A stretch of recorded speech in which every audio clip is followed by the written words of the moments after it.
میرا سوال تھا کہ اگر حضرت ابراہیم مسلم تھے اور ان کے دو بیٹے تھے، ایک اشماعیل، تو اس کے ڈسینڈنٹس مسلم ہوئے تھے، آئزک جو تھے ان کے ڈسینڈنٹ کرسچن کیوں ہوئے تھے؟ سوال ہے کہ ہر مسلمان کیا ہے، مسلمان کا مطلب کیا ہے؟ ہر جو نبی ہوتا ہے وہ مسلمان ہوتا ہے، تھا پہلے بھی، اس کے ماننے والے مسلمان ہی تھے۔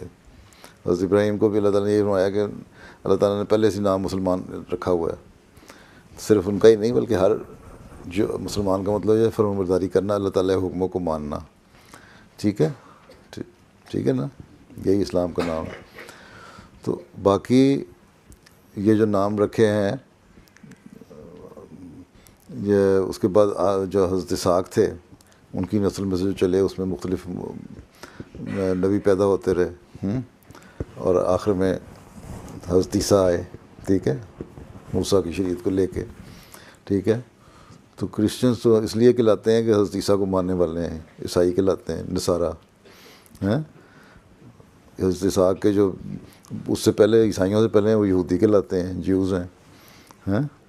تو پھر یہ کیوں نہیں کہتی صرف مسلمان تھے حضرت ابراہیم، تو پھر یہودی کیوں کہلاتے ہیں، کرسچن کیوں کہلاتے ہیں؟ صرف کرسچن نہیں کہلاتے بلکہ یہودی بھی کہلاتے ہیں۔ اس سے پہلے جو نبیوں کے ماننے والے تھے وہ ان کی قوم کے کہلاتے تھے لوگ، ٹھیک ہے۔ پھر یہاں آ کے جب حضرت صلی اللہ علیہ وسلم کا دعویٰ ہوا حضرت اسماعیل کی نسل میں سے، تو ان کا پھر یہاں اللہ تعالیٰ نے فرمایا کہ تمہارا نام اب تم اپنی پہچان کرنے کے لیے تم مسلمان ہو، اسلام تمہارا دین ہے، اور اسلام کو ماننے والے مسلمان کہلاتے ہیں۔ ہمارے دین کا نام اسلام رکھا، پہلے دنوں کا